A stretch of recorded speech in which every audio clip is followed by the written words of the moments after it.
What are we doing here? And where are we gonna go? It's like we just woke up one morning, and then it's welcome to the show. Don't ask any questions, just go with the flow. Make as much money as you can, and try your best not to get broke.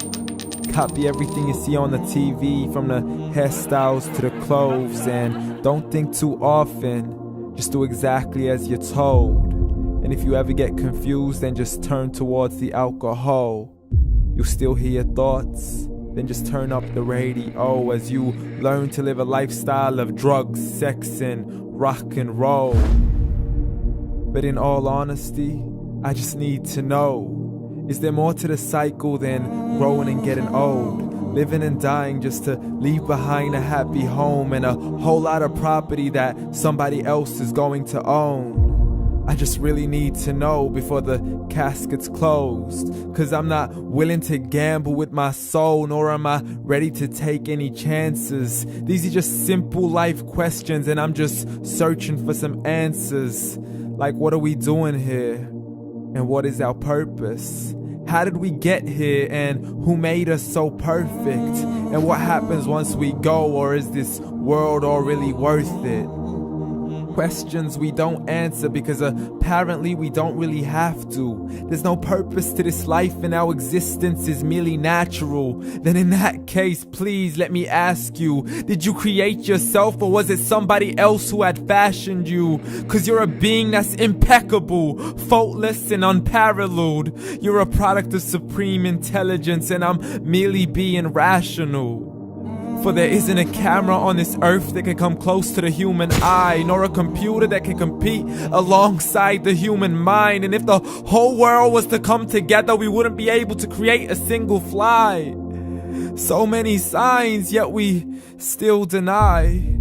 As science tries to justify that all this could come from none, when it's a simple sum. 0 plus 0 plus 0 cannot possibly ever give you 1. So from where did all this order come? But everything has its origins, a maker, a creator of its own. I mean, the only reason you're watching this video is because somebody had to press upload. So we can believe in the Big Bang, but I'd rather believe in He who caused it to explode. Allah, the creator of everything along with every single soul. The ever-living, the master, the only one who is in control. Unlike his creation, beyond our imagination. And no, he's not a man, nor does he have any partners in association. He's on his own. And no, he did not ever leave us alone. Just like every manufacturer, he left us with an instruction manual. The Quran and Islam, and I'm sorry to jump to conclusions, but it's the only one possible.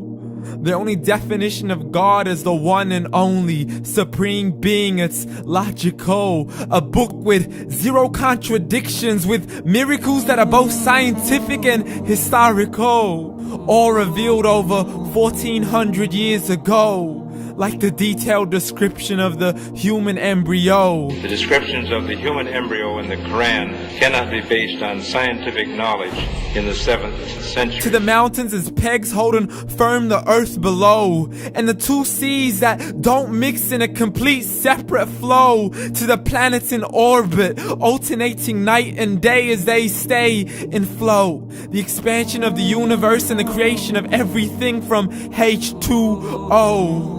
To the stories of the past and the preservation of Pharaoh. To identifying the lowest point in the land where Persia defeated Rome. The gushing fluid that created man in the glands between the ribs and the backbone. And not a word has changed, it's still the same. So please explain how all this was known over 1400 years ago.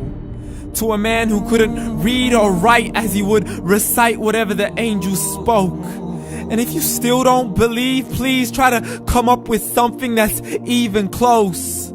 But you can't, so we took God as a mockery and his messengers as a joke. Muhammad could not read or write. How somebody who can't read or write gonna start a religion? Dismissed his scriptures as legends and tales of the ancient folk as we live life according to our whims, desires, and hopes. saying this life is the only home we will ever know. We will live then die, then simply turn to bones. YOLO! Correction, after the grass dies, the rain arrives and it regrows, and Allah promises to do the same thing to your very soul and bring you back from your very fingertips to your toes, as the all-seeing supreme being watches us so close, and we are surely being tested in our wealth, our health, and our self, and everything that we've been blessed with. So believe, for we will surely be resurrected and be brought back to our Lord and account for every single deed, as He hands us our books and orders us to read. From the bad to the good and everything in between. You yourself are sufficient for your own accountability, so don't be mad at me. You are the one who thought He wouldn't come back to me. I gave you a whole life long to search after me, but you were busy in all that which was temporary. So read, and glad tidings to all those who believed. And if you disbelieve, read. And don't let that day be the first day you find out what your life really means. Read.